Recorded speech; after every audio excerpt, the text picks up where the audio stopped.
Greetings, beautiful beings, and welcome to this video. In this video, I will be sharing my experience with dry fasting for 3 days a week for 9 months and my preference of what works better, dry fasting or liquid fasting, as well as some of my commentary on if fasting is a cure for gluttony.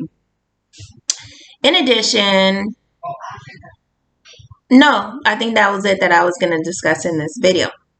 So let's get to it. If you don't know, my name is Wa, and out here in these spiritual streets, I like to share information for the self-love healing journey, things that I have experienced or am experiencing to contribute some positive, encouraging, uplifting vibrations to humanity. So here we go. So for 9 months, I was dry fasting for 3 days a week. And what I've noticed, because sometimes people wonder what's better, dry fasting or liquid fasting. Before I did the 3 consecutive days of dry fasting, I did go many months where I did 3 days where I would dry fast for until I felt thirsty, and then I would drink. So that was my preparation for pushing myself into the actual dry fast where I wasn't consuming any liquids. And there's a lot of great content out there about dry fasting, but basically, in a nutshell, it is extremely healing to the body. It is equal to 3 days of liquid fasting. So my objective was to get as much cleansing done in a short amount of time as possible. So I was like, okay, so dry fasting is equal to 1 to 3 days of liquid fasting. Well, let me just dry fast then. So it's really like I got some extra fasting in. So that was, my reasoning, excuse me. And it's beautiful, the discipline, exercising the discipline, putting the parasites in check, and just making the self use the willpower to get through that. It is a beautiful experience to exercise the willpower and the power of the spirit, the power of your mind in that fashion. So, do I like liquid fasting better? Is liquid fasting better? Liquid fasting has its benefits. It is really awesome as well because water is cleansing, fresh organic juices are cleansing, and it just feels super good to the body to drink those beverages. So I would say that even though dry fasting makes me feel like a gangster, well, like a boss when I'm done, like, yeah, I did that. But while I'm going through it, it's like I'm going through it. It's like I really have to, exercise another level of discipline to get through it. Not because I want to eat. That's the thing. It's not like that for me. It's other things like, oh man, I just want the sensation of a hot liquid right now when it was cold because I went through the winter. So, once it hit midnight, I was like, oh, my drink, my hot drink. And then in the summer, it was like, oh my God, I really want a nice glass of juice, of water, something cool and refreshing. So just getting through those seasons was a trip. So in my opinion, liquid fasting is easy as peasy. It's easy, super, super easy, like kindergarten easy. It's really, really, really, really easy. Like, it is the easiest type of fasting that you can do. I think dry fasting would definitely be much more intense, much more harder on the mind, and more strenuous on the body, because it's like all somebody want to do is sleep. And then they got to do breaths, breathing, and qigong to circulate the energy so that they can, function in their day like they ain't fasting. So dry fasting is definitely more intense. Liquid fasting is like cheating for me. It's like I've been on vacation. So after 9 months, I haven't been doing my 3 days of dry fasting anymore. I've been doing liquid fasting, and for the majority of the time, and about 24 hours of dry fasting in there for the most part.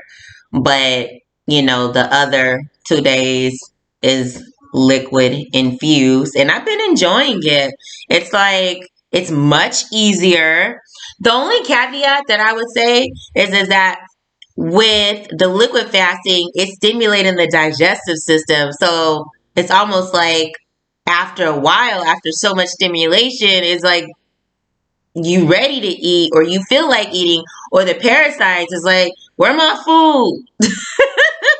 It's just like, I think it's the stimulation of the digestive system that, well, no, I don't know, because, well, when I was doing one time, like when I was already just getting to the point where I was on vacation, but I had chewed some gum.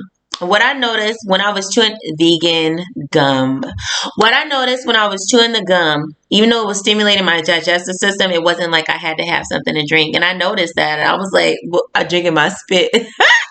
But I didn't have to have anything to drink. So maybe it's the way that the digestive system is being stimulated with the beverages and the liquids is different than just being stimulated with the saliva and the gum. Because with the gum, I never thought about eating, but a couple of times when I was drinking, I had to remind myself, like, yo, you're on a fast. I know your digestive system is saying, don't you want to eat something, but keep it in check. And I noticed that. So, yes, liquid fasting is cheating. It is so easy. You want your tablet? Yeah. Wait, I'm going to pause my video. Okay. Okay, back on. So, yeah, for me, I'm speaking to y'all in wild language, because some of y'all might be like, cheating? What's she talking about? I mean cheating in comparison to dry fasting. So the liquid fasting at this point is a cheat day for me, because it's way easier than the dry fasting, minus that stimulation or impulse to eat. And it's probably because my body is used to eating and drinking at the same time, because I'm not in the rhythm of doing the liquid fasting as a discipline. That's probably what it is, actually. Now that I think about it, I haven't been in the rhythm of just doing liquid fasting exclusively. So that's probably why I've had to, check myself, like, you fasting, when I felt that little sensation. And that's probably because my body's used to doing both at the same time. So, but yes, dry fasting versus liquid fasting, which one is best for you? Your body will tell you which one you need. If you are sailing so easy breezy through the liquid fasting, and you just got it going on and it's just so super easy for you, then ask your body, does it want to do a dry day? It'll let you know. It's intelligent. So that's what I wanted to say. Now, for the biggest thing that has come to me many, many times, does fasting help with gluttony? Because I did get gluttonous. I even had a song about it. I was like, my glutinous maximus. I was acting so silly, y'all. But you have to have fun. And it really is a glutinous maximus because it just gets bigger. It just gets more glutinous. Okay. Y'all see, I be having too much fun with myself. So, anyways, in my personal experience, it has helped me with being overly consuming and gluttonous. I was born in the year of the boar, the year of the pig. So the downside of me going through different phases in my existence, I began to get pleasure out of eating and just eating for pleasure and not for nutrition. I mean, yeah, basically. Because when you're eating for nutrition, then you're not going to overeat and you're not going to eat when you're not hungry. But people that are eating for pleasure, they eat for pleasure. So they eat when it's time to eat, even if their body is saying, giving them no visible signs of needing any nutrition or wanting anything. And then there were times when my body was saying, no, I don't want anything. I'm not hungry. And I would just eat because I wanted to taste the food. I wanted to experience the pleasure. So I would say that fasting has definitely helped me with that. So for anybody out there in these self-love journey streets that has been experiencing any of that, it can definitely help with that. It can help people who are struggling with keeping a balance of not eating when they don't need to. Their body doesn't want any food, doesn't need any food, and they're just consuming because they want to experience the pleasure of it or they want to experience the taste of it, because I've been there, for sure. And even when I break my fast, my body is not really wanting food. It wants something to drink, and that's the deep part about it. And I'm just sharing my journey in humility. It might resonate with some who are being called in the fasting direction. But I've noticed when I break my fast, my body is not like, give me the food, give me the food. It's like, can I have something to drink now? If it was a dry fast. And it was the parasites that was like, okay, this 3-day contract is done. I want my food. Blame it on the parasites, y'all. So, but really, it does help with gluttony. And I mean, why wouldn't parasites be the generators of gluttony anyways? Because if the body is intelligently saying, no hunger pains, I'm good. I don't need nothing. But then there's this other impulse, this other influence, this other suggestion. It probably is parasites in some cases sitting up there petitioning, please eat. We need you to overeat because we want to just, continue to populate or whatever they be doing in people's bodies, multiplying and trying to take control.